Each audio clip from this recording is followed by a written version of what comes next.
Kumamumame ngivuse ekuseni ngovivi engishayisa kwentandane kumama umame ngivuse ekuseni ngovivi engishayisa kwentandane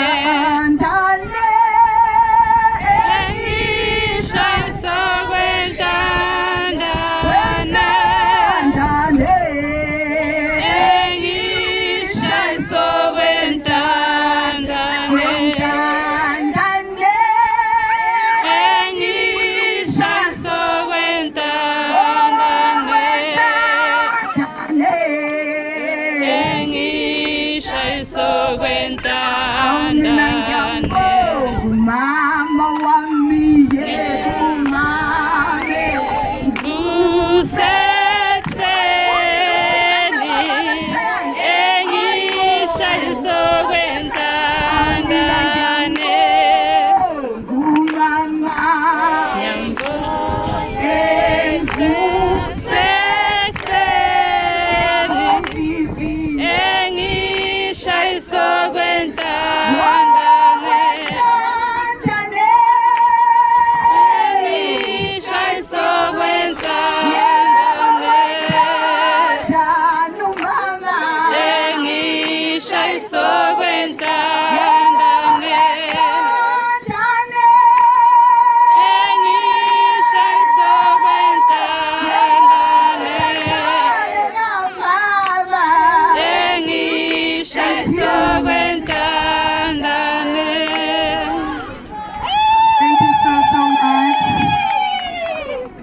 ngicela uqala ngibingelele kakhulu kuthiwa ngisenyanyatho la. Yes.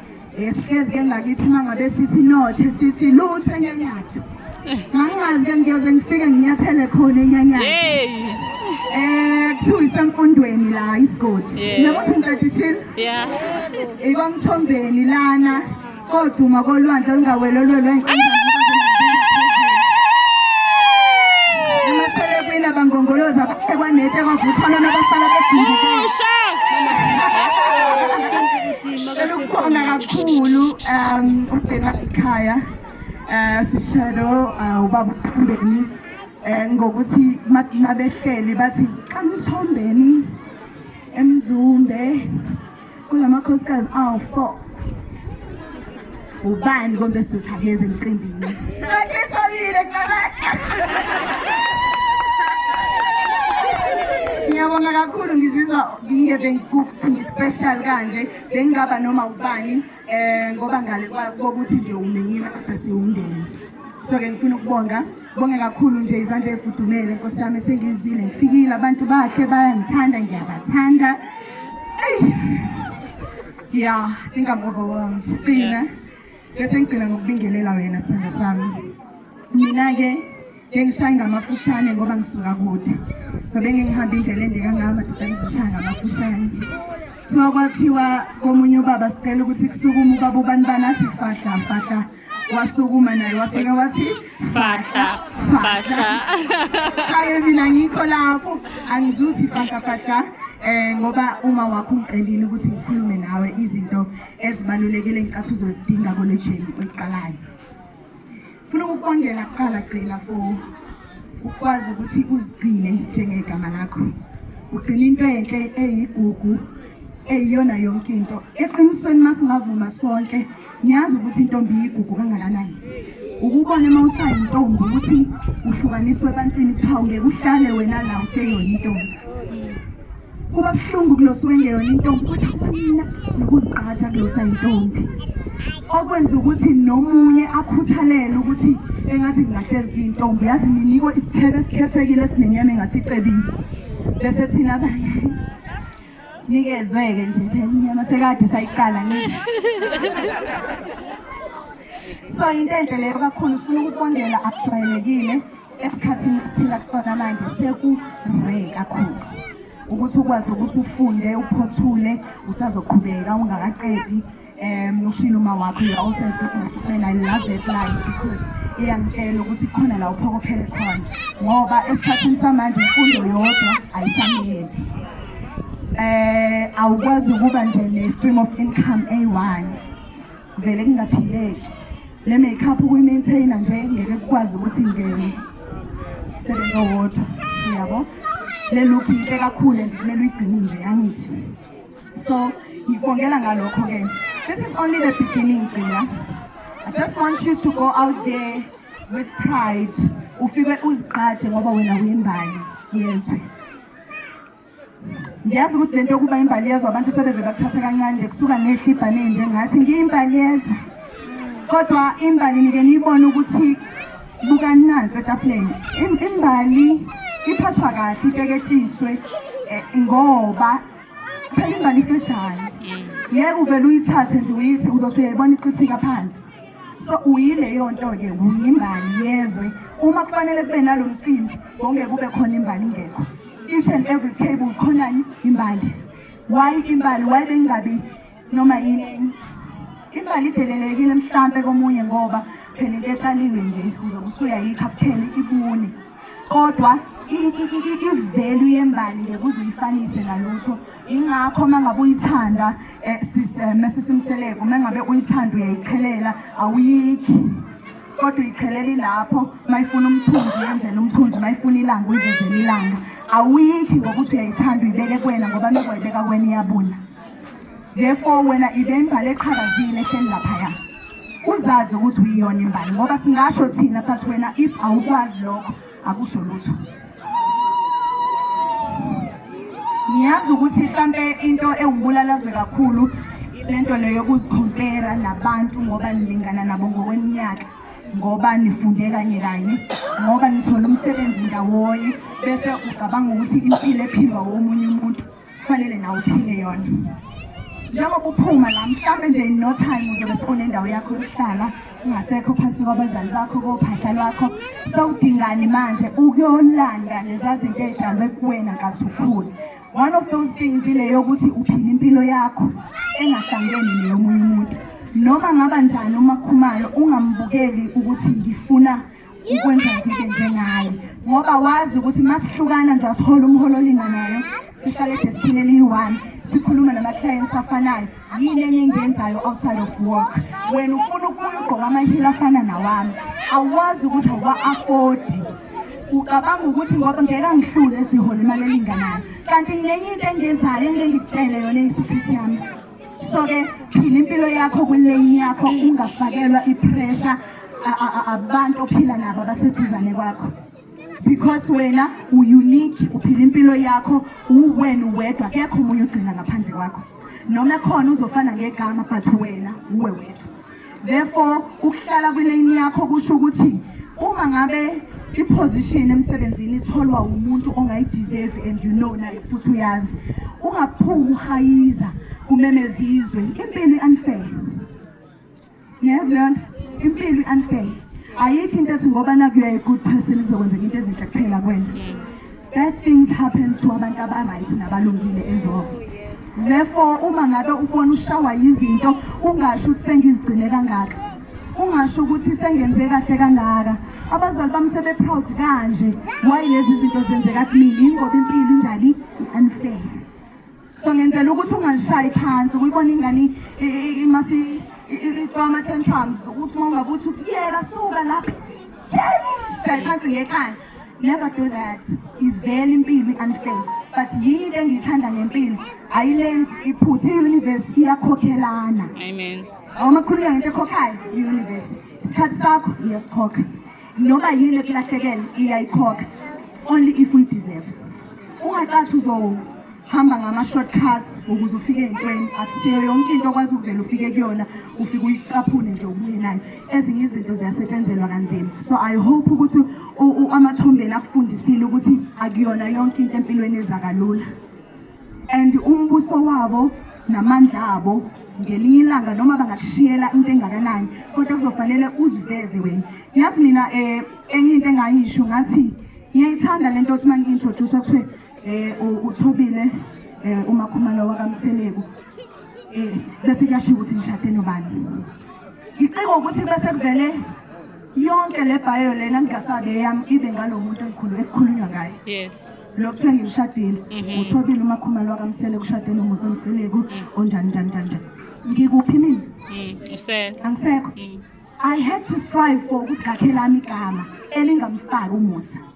Umyeni wami phela lapho.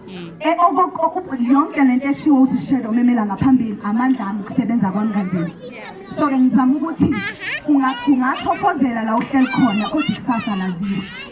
You must strive for ukwakha igama lakho qina. Ungabi ngaphansi kweshelo yabazali bakho. Because ikusasa abazali bakho ngeke baze babe khona wena uzokwenza njani. I also want you to understand the journey yakho. Eyakho le journey. Ayihlanganisele namuntu. Eyakho wedwa, you're writing your own story. Sibhale ngendlela yakho ofuna ngayo. Usibhale sina sokhuluma siqede sigoduke. But when une story osibhalayo. And leso story kufanelise wena. Yabo thina nje sihleli la sama judge sonke. But lesikwenze lutho. Bhala isitori sakho. Makuthi ufuna ukujive kanje jive. Makuthi enza leyo ufuna ukuyenza, it's your own story.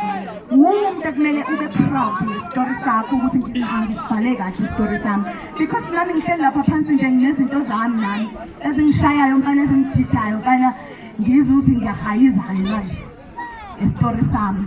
Angikwazi ukuzojaja wena istory sabani sakho. So as long as you know ukuthi uzibhalela wena istory sakho, it's okay. Uyalwazi ukhozi ongalwazi ukhozi an eagle if izoqoma le yesifazane indisi ikhuphukele phezulu kakhulu. Sina sithasazi bashelana kanjani izinyoni noba nendlela yabo. Ukhozi lwesifazane mali ifuna ukuqomisa lukhuphukela phezulu kakhulu la khona ungeke uriche khona mengabe nabo ukubekezela. So kuthiwa lolu oluliqomayo ilolo olukwazile ukuhamba lize lizolifika la lukhona. Amanye ayajika endleleni athi ngeke bo baze bazitshelo ngabona ubinto. Sangaze ngikhokhise imali ngaka. Ntombi sophela so fine. Yabona into engishayo. But wena osethela ama standards. Uzondiza njengokhozi mali zoqomisa. Lonto isho ukuthi you'll never settle for less. Ungamalawa umuntu ofuna ushintshe indlela yakho yokuphila ama standards wakho afuna ukwehlisa kubeke phansi. Some of us asibanga fortunate ngokuthi sitshelwe lezi zinto lezi before siyokoshada. Ezinye izinto uphambana nazo ubona cha le ngangeke ngiyivuma ube ngalithola ithuba. But sewuvele sewuphakathi yabo ayinakusajikeleke emuva sewunento ethi nje no forward we go. Nina ninenhlanhla ngoba nitshelwa yithini esesiphakathi sithi never settle for less. Noma ubani ozempilweni yakho fanele amatch standards sakho mehluleka ayeke. Ungavumi. Yabo njengoba sihleli la namhlanje mhlambe ke insizwe engathi sibangane kule ndawo. Masihleli la namhlanje sonke sizwile ukuthi uyivirgin. Ayikho nje umuntu esilisa ngafa ongayifuni ivirgin. Akazi uyifunela ukuyishada uyifuna nje just kukhona into eyiboostayo kuyena ukuthi ngamshaya ucingo. Uzo control ukuthi ubani ozofika empilweni yakho enzeni nini. Abanye bathi unika isikhiye njengoba ku-21st isikhiye bathi hamba usungenza noma yini. Angisho mina kanjalo. Isikhiye wena wazi ukuthi usitholile sokuvulela into right in life. Awungenisi noma yini. I want you to love you enough that ngifuna uzithande enough kwilevel yokuthi ukwazi ukubona omunye umuntu engakuthandi ngokwanele. Angazi noma ngiyazwakala into. Uzithande wena kakhulu ukuze umuntu othi uzothanda wena ukwazi ukubona mengakuthandi kahle. Yazi ngoba usuyazi ukuthandwa kanjani. Uyazi ukuthi love language yakho iyiphi. Therefore akekho umuntu ozokutshela ukuthi uzokwenza noma kanjani bese uthi uyangithanda. No, ngithande ngale ndlela yami. In fact sengizithande enough ukuthi phela nawe ngiyadinga empilweni yami but wena matcha lolu thando mina sengiyalwazi already uthando. Enye into eyenza singakwazi ukwamukela uthando is because asiziniki uthando thina self. So zithande ke mntakaduma ngoba umhlaba uyahlaba ku rough out there. If ucabanga ukuthi khona abantu abazokwenzela umusa, forget it. kuraf lapha eminyango. So uwe ozimelayo uqine ube strong, uqhamuke ne-pride, ushaye i-heel phansi uma ungena i-presence yakho siyifile sonke njengoba siyifilile ungena la. Ngifuna usebenze kwi-confidence yakho. I always tell abantu mangisebenza lapha emsakazweni ngithi one of the things ezenza ukuthi abanye abantu bangibone sengila ngikhona i-confidence. Ezinye izinto angizenzanga ngoba ngizazi. Ngithola i-contract yokuba umsakazi ngokugcwele. In fact, yes January swase ngizokwenza ishow nami njengabanye ama-hour 3 njani. Yayibona leyo nto. Mangabe ngiyithola uthi u-programs manager, Makhumalo, please make me proud. Kunabantu abangibuzile mengabe ngithi uMakhumalo ngimnika leslot, ngikhipha umsakazi ovuthiwe kule slot. Yithi ngifaka wena uzoza kokwenza ishow yakho different. Uthi bangibuza ukuthi wake wasakaza apho uMakhumalo. Uthi ngathi ngiyamthemba mina uMakhumalo. Manje Makhumalo kusele wena ukuthi uziprove right nakulabantu laba ubaprove wrong. Ngoba mina nginabantu abaningi abangibhekile abazothi wawuthi wenzani. So ke ngithini kuwena Gcina, ngithi njengoba nje uphila iphi lento yami manje? Yes, i-confidence yakho. I-confidence engibeke lapha ngikaze ngikufundele ukusakaza. Ngibuzwa manje abanye abantu bathi, "Hey, training ngoba yakuyona Makhumalo, you are so good at what you do."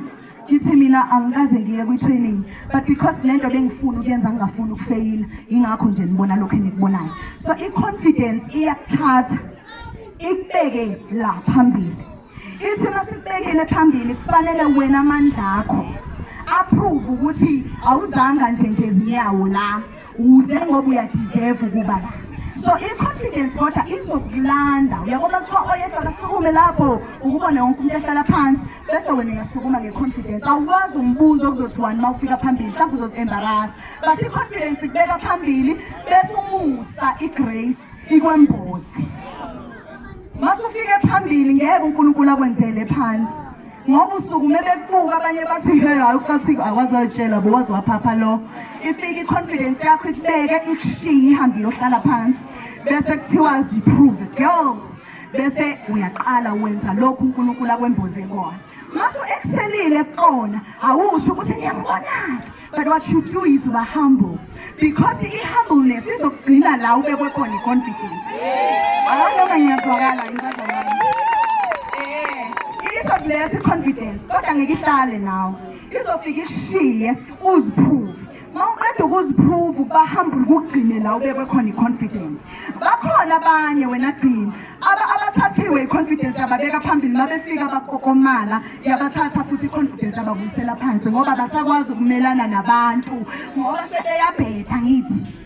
Because abekho humble, ababazi abantu, abazi kwenzekani la emhlabeni. I want you to be on time in everything oyenzayo. Isikhathi sibalulekile. Umuntu ofika ngesikhathi emsebenzini, emcimbini, la khona kufanele ebizwe khona uyahlonishwa ngomhlaba. Yebo mina ngisuka ePortshepstone, ngidrive la uthiwe ngo2 Makhumalo bengila before 2. Because ngifuna ukuthi ningithathe serious. Ayikho into ebuhlungu njengokuthi sekulindwewe uyeza, are you ready for Makhumalo? Makhumalo yazi vezani lento isithombe esimbi ngathi uphakamela abantu. Ngathi usibona ungcono kunabo. Labantu abahleli la bathatha isikhathi sabo batbeze emcimbini kaGcina uwe wedwa bone right ukusikulinde not thina uMakhumalo. Thina simenyiwe thina. Kufanele sifike sizofika ngesikhathi esiright ukuze abantu basithathe serious. Mawufika ngesikhathi Gcina wonke umuntu ukuthatha serious, even umhlaba uthatha serious. Amen. Be on time. Knowledge is power. Nezwi liyasho ukuthi isizwe esingenalo ulwazi siyabhubha. Kuyona yonke into oyenzayo ngifuna ukulambela uqoqa ulwazi. Siyanikwa abafethi i-opportunity kuthiwe Makhumalo uqashiwe uzokhuluma. Masephethe i-mic uMakhumalo kuzwakala knowledge ayikho. Amen. Empty. Makhumalo phela muhle ngimbone ku-Instagram ezimisele cha impela kulungile uzo-appearisha. Appearance bekufa ukhokhelwe yona mawungazi uzothini. Khokhelelwe ini? I-appearance. Musu ufuna ukukhokhelwa i-appearance uphinde ku-add imali ukhokhelwe nokuthi uzokhuluma bese siyabuza ukuthi u-empty. So ulwazi lapho uma uhlome ngolwazi yekuhlulwe ilutho emhlabeni into eyenza abantu abamnyama kubonakala ngasibanga phansi kwabantu abamhlophe ingoba izinto zifihlwe encwadini asadingi lencwadi ke manje zifihlwa ku-internet asifundi ngisho kwagooglisha lokho idatha sibuka ngalo iy'ndaba zabantu sesinalo idatha ngoba yini sabantu abamnyama sikholelwa kulokho social media powerful yabo gcina ngikubonile ukugcina guys nani ngiyambona uyabona nje ukuthi mefika ku-Instagram ufika shomlenze kanye wonke umuntu athi wangena uMamthombeni social media is very powerful ngifuna ukuthi ngithi kwena gcina i-social media kwakha it can make you, it can also break you. Ube wise, ube wash. Abantu abathola following eningi abalingana nani gcina. Kufanele baze benze izinto engafanele ngabe bazenza abasinamahloni ngazo ukuze balandele. Bakhona abantu abagqokile kanje njengoMakhumalo. Guys, angisho ngoba ngi-TV. Ngithi mina bakhona abantu abahloniphekile kodwa i-content yabo yenza ukuthi abantu bafuna ukumlandela. Enazothi gcina lapha ku-social media besikabona kakhulu ingqondo yakho kunawe. Sengisho ukuthi sizokufollowa thina gcina. Asimind ngoba siyakholelwa kuwena. Sinikeze into esikufolowele yona. Asinike umzimba. Uzophela umzimba. Sasa uzosimasa isidudlu ungasazithemba. Angithi labo uyithanda wena okwazi ukuthi buka abantu ibe yinhle ngoba naku silimi wena ngathi uzongena umodeli eSouth Africa. Kodwa yabona ngabe sewuyisidudla njengathi oMakhumalo usunenyama into zokubambelela umthombeni uzoqala ukuluza i-confidence because bowudlisa ngani nalento nayo kanti umqondo awupheli. So ke ngifuna ube careful usebenzise kahle social media uyigade kodwa ingakubulali ifike ilandela abantu mase begcwele behleli aqeda ihlaze kubona. So ngiyazi ukuthi i-powerful and ayikho into esiyaziyo ngaphandle kwabo nami guys angikwazi nje phela 5 minutes ngingangena Instagram but si aware ukuthi ingakwazi ukudamage kangakanani sengiyaqeda benginikwe 20 minutes. Be patient with yourself. You stay on your own lane and it's better uba patient with yourself. Why patient with yourself? Ngoba akuyona yonke into efika ngesikhathi ozinqumele sona. Sonke amaqala unyaka senza ama-resolutions siphoxeke kuphela unyaka singafizanga. Omunye umuntu angadunwa azibulala azihenge. Ezinye iy'ngane mayifeyile ku-grade 12 ziyazibulala zibone ngazuthi yini yona le kuphelile. Ngithi mina iba patient with yourself. Ngoba uwe wedwa ongakwazi ukuthi uzilinde uthi I can still try again. Ungazifakeli pressure wena self yayibona efakwa ithini khona lo sifakela wena yona kube ngazuthi usemjahweni ongazi na uleqa kuphi ungazifakeli leyo pressure. Uma kungakalungi it's okay, I can try again. Pressure izokubulala. Namhlanje we congratulate you gcina. Sasa muphuma emhlabeni uzofika khona ezinye izingane zabantu ezenza kahle. Learn to congratulate abanye abantu. Lokho kusiza ukuthi ulangazelela ukuthi engathi kusasa ngaba kulesa sihlalo nami ngicongratulate kanje. Ukwenza ukuthi i-10 yakho isheshe ifike. Yabo umntwana omona abafowethu kuze kuthiwa uyathakatha noma engakaze awuphathe umuthi. Keziyembi umona akakwazi ukubongela omunye umuntu. Nibahle kanjena nje angikwazi nokunitshela ukuthi nibahle nginomona. Yini? Work on yourself. Equip yourself. Zizame wena bukela kopela bheka benza kanjani zama nawe not ngokopela lokhu kwasathane kwehliziyeni ukopela into enhle kumuntu ukuze bangabungazi yabo uzi-equip gcina mina ngifuna ukuthi most couples engidila nawo guys mangabe walalele ekhuluma ethi ngihlukunyezwa indoda abaningi abahlukumeziswa ukuthi abekho equipped banyengile imali yamadoda banyengile ukondliwa athi umuntu esekushaya uthi ngizoyaphi mangisuka lana gcina you have an opportunity yokuthi equipa awukakafiki lapho fanele uthi mawuthi athi umuntu awuyi lapho ngoba azi ukuthi uzohamba ngemoto yakhe uthi ngiyakwazi ukwenza hayi ngoba usho kabi ngisho ukuthi angakubamba umuntu ekuthina unalutho vumelanani ngento uyihlapheka guys umuntu osebenzayo ngimtshele mina yabo umuntu osebenzayo uyahlonipheka noma sengingahlonipheka kanjani uyabona uma ungasebenzi awuhlonipheki. It's unlike umuntu owaziwayo ukuthi uyaphanta kuye kube right kuye kungabi right. Ngikhuluma ngomuntu unoyivila, ivila limbi leBhayibheli alifuni. Umuntu oyivila ongasebenzi akayitholi into ayidingayo. Ezinye zezizathu ezizothi uthi ungena gcina uthola ukuthi ugcina nje okwamthumbeni akho lutho zengalo la kusuke ukhodwe kanje.